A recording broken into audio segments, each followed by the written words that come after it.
Got him. There's one right there, right off the bank. Right off that point. Not a bad fish. Not a bad fish. Oh yeah, that's a good one, folks. That's a good little spinnerbait bass right there. Come on up here. That's a spinnerbait bass. Yeah, Lake Pleasant. Yeah. Oh my goodness. That's a good stout. Look how fat little football right there. Nice little fish. We'll let him go. You know, today we're at Lake Pleasant dealing with somewhat gale force winds out there on the main lake. I'm finding some areas and I love the wind to an extent. Almost too much wind here lately, but we got some big whitecaps happening out here on the main lake. And I'll tell you what, when you see wind and spinnerbaits just naturally go together right there. That's a Persuader white spinnerbait with double silver blades, 1/2 ounce. And I like the 1/2 ounce when you're fishing anything that's got some steep walls to it. So right here at Lake Pleasant, we got a lot of this chunk rock, steep wall type stuff. I can get it down there. If I have to keep it up, I can, but 1/2 ounce is perfect for me here. If they're real shallow a lot of times and you're fishing flats, you can get away with 3/8 ounce, 1/4 ounce bait, but this 1/2 ounce bait's the way to go. And you know, it's hard to predict this time of year, late fall, you know, we're in November, and I'll tell you, the winds come, they go, they start up early in the morning, and then all of a sudden they drop to nothing sometimes in the afternoon, and then you got to pull out the drop shot. But I'll tell you what, while the wind's blowing, a crankbait, a spinnerbait, a jerkbait, something like that is always a good choice to go to anytime you have any kind of wind. So that's something to think about when you're out there. I do put a little trailer on my spinnerbait, you can see here, and I want it to look like a little tail. That's so I can slow roll it, and it's got the little fin action. If I'm fast retrieving the bait, a lot of times I won't throw the grub trailer on there. But seems how we're slow retrieving it, I'm gonna throw the grub trailer on there and see if we can't get some bigger fish to bite. You know, the one thing about reaction baits this time of year that I love is you normally do catch some bigger fish. The reaction baits tend to get bigger bites a lot of times. And not to say that we won't catch a big, huge one today, but you never know. Our odds are pretty good. We're gonna give it a shot here at Lake Pleasant. The water's just a bit dingy back here where I came, and it even works that much better for the spinnerbait versus, say, the ultra clear water. But if you have wind, even in ultra clear water, you can't beat a spinnerbait. You know, the big craze has been chatterbaits, and they're great baits, and I love those too, but man, there's just a time and a place for everything, and right now, the spinnerbait seems to be the good choice for me. If I want to cover some water, make some casts, see where the fish are hanging out, see if they're hanging on points, rock, you know, things like that, I can cover a lot of water with a spinnerbait. So I'm going to throw this spinnerbait a while, see what we can't do, and maybe we'll catch a few more like that. You know, the one thing to remember about a spinnerbait when you're throwing it is, you know, you're coming up to a lot of areas where, you know, like this is chunk rock here. We're trying to find out where the fish are actually hanging out at, or the depth of water, things like that. I like to find some deeper water sometimes, but sometimes they're up in the shallows. But the other thing that's important to remember is a lot of times if the fish are shallow, sometimes you have to bring the bait off the bank to get bit. And you have to look for that too. So you'll want to throw way up there, get right up on the bank and drag it off. And sometimes as soon as you drag it off, they're right there waiting for you to hit it. But that's something that just takes time for you to do, to learn as you're fishing throughout the day. You know, if you find you're not getting bit by missing the bank by 2 or 3 feet like this, you know, then a lot of times you may need to pull it right off the bank, and they see it come off the bank and boom, hit it. So, you know, I always hear a lot of people say, I just threw in there and got bit. A lot of times, man, when you hit right where the water line meets the shoreline, and you make one pull on it, as soon as you make a crank, all of a sudden they're right there. They see it and they boom, they hit it right there. So always double check. You know, when you're fishing, doing this kind of fishing, you know, there's times for slow rolling deep in the depths down there, There's other times when you got to throw right up on the shoreline to get bit. But try that before you quit. That's all I'm saying. Before you quit throwing the blade, if you're not getting bit.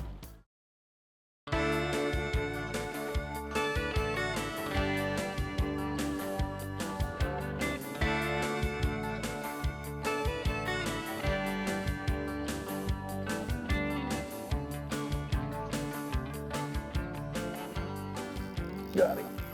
I got that one. Got that one.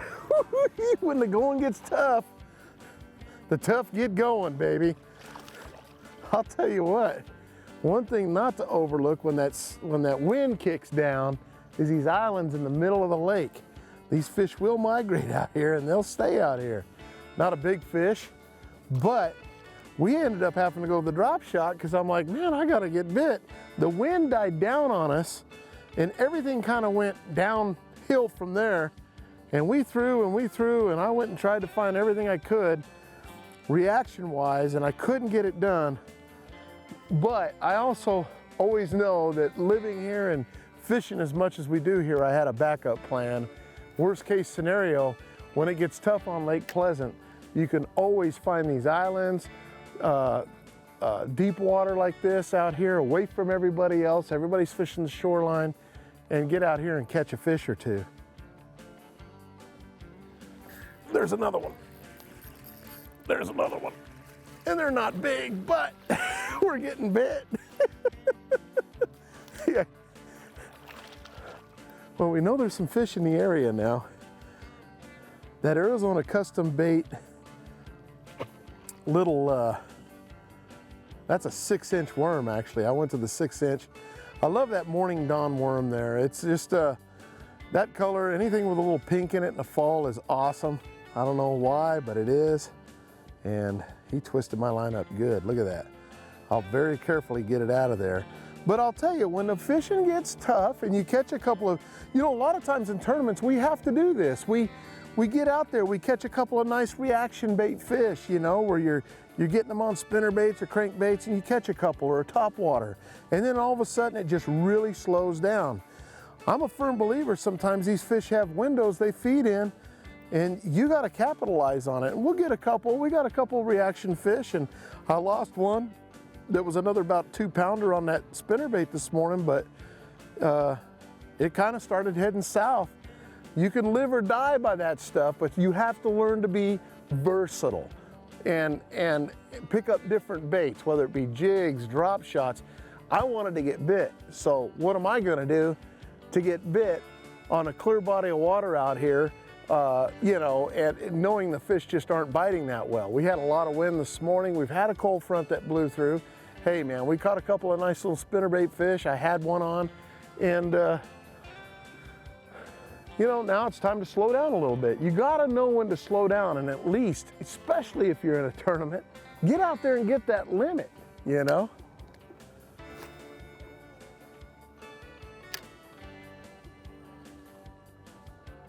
There he is again, right there. There's a little drop off right there, and I love that little drop off. I've been known to catch a few 2-pounders there, but we're getting a few little ones. I'm sitting in 45 foot of water, and what I'm doing is I'm tossing up. We're right where that buoy's at. There's a little drop off there. You know what I'm doing is I'm throwing up right now to an area that right where that hazard buoy is. The way that this place is laid out, I'm sitting in 49, 50 foot of water on my graph, and I'm tossing right up there. So, you know, and a lot of times I can get a 2-pounder or so because they like hanging out close to that deep water. We're catching a little bit smaller fish than I kind of expected, but in saying that, they are there. Toss up there one more time, see if we get anything. That was 3 casts in a row right there off that spot. And you can go all day and then find that honey hole, and boom, there you're back in the business. But they are there.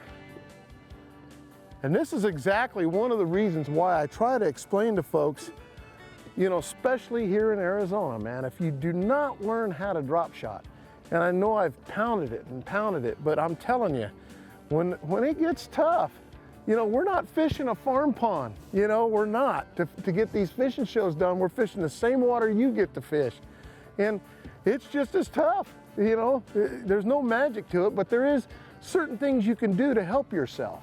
And this drop shot's one of them. Oop, oop, oop.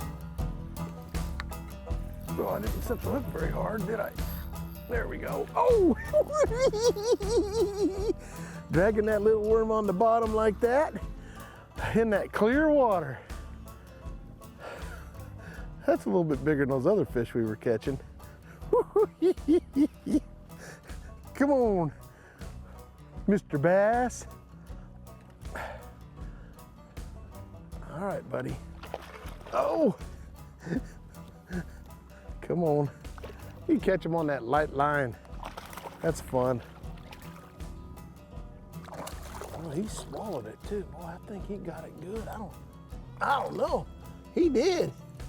Oh, I barely got him. Look at that. I barely had him in the mouth. Oh my goodness. Popped right out. That's why you take your time with those fish. You know, and that's the deal. Find the islands, put your boat in deep water, and don't be afraid. Throw up and work your way down. And a lot of times you'll find that water column that they're sitting in, especially with this kind of fishing. A lot of times what'll happen too, and you got to remember this, is during the mid-afternoon when everything slows down, you go to your worms and your jigs and things like that, slow way down. And then later on in the afternoon, when the light level goes down again, you know, the bite might pick back up. So you got to kind of keep them honest, work it back and forth, and see if you can find a way to get bit, number one. Once you do, and you feel comfortable and you caught a few fish, go back up and see if they start hitting reaction or top water or something like that, you know, later. But let me tell you something, it's really important to understand that you let the surface tell you a little bit about what's going on. You know, if an area just doesn't feel alive or look alive, it normally isn't. So, you know, we haven't seen even gizzard shad popping up today. It's been crazy. I haven't seen any flickers of anything. I haven't seen carp jumping. It's been a little bit rough. That front might have knocked them down just a peg, but it doesn't mean you still can't get out and catch them.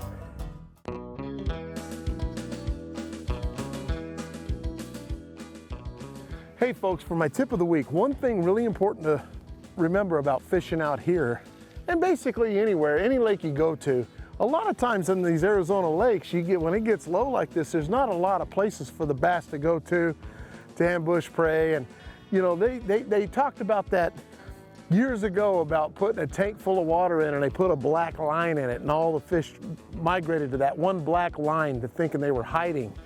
Buoys are the same way. They have a buoy rope.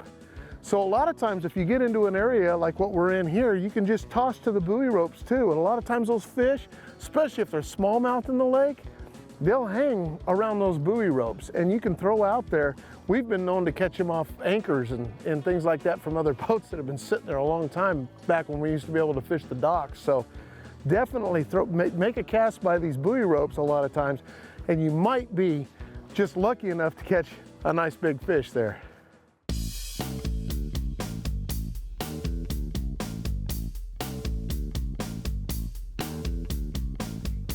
Oh, there's one. There's one. Always make sure you got a spoon handy. Boy, you can see it lit up the screen there. Come on, baby. Be something decent. Are you kidding me? A big old catfish? No, it ain't coming in the boat. Oh man, are you kidding me? Look at this catfish, folks. Hold on, hold on. Hold on, little feller. Look at that. That's what I just spooned from down in 38 feet of water. I saw fish moving down there. I'm like, I gotta get down there. And come to find out, it was just the catfish. You know, you always this time of year have to have a spoon on and ready to go because you never know what you might get down there. Spoons are a lot of fun to throw. They're real easy. You know, when you're throwing a spoon like this, you just let it fall to the bottom. You'll want a medium action rod. You don't want something that's real stout because you want to be able to let the rod flex a little bit so you don't pull those little hooks out of the fish. Let it fall to the bottom. Once it gets down to the bottom, that's one of the reasons I'm using a heavier spoon right now too, is to get down there quicker. Just pop it up and let it back down. Pop it up, let it back down. Now sometimes you got to go slow and pull it up and then let it drop.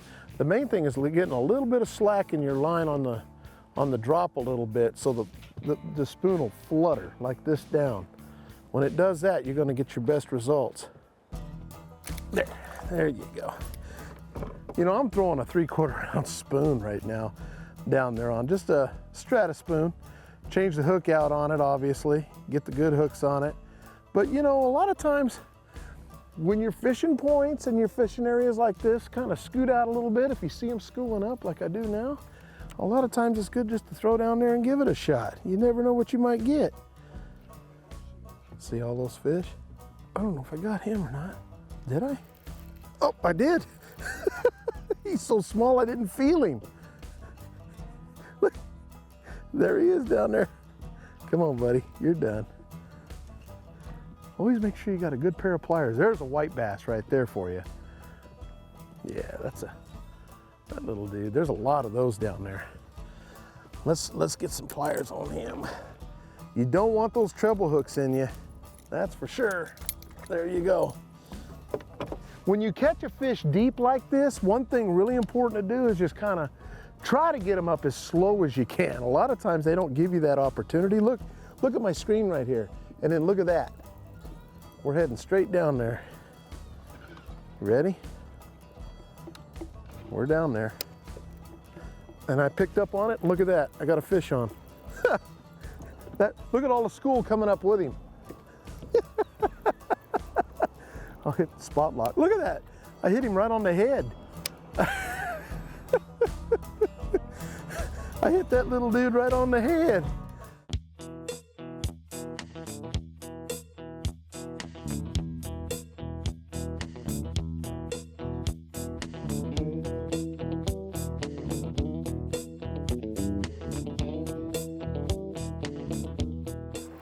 Well, you know what?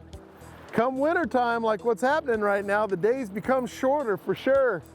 Get out a little later and you get off a little earlier. We've had fun today. It was a little rough trying to get our fish today at Lake Pleasant after a front, but I'll tell you what, caught a few little spoon. I mean, to catch catfish on a spoon was great. That was funny.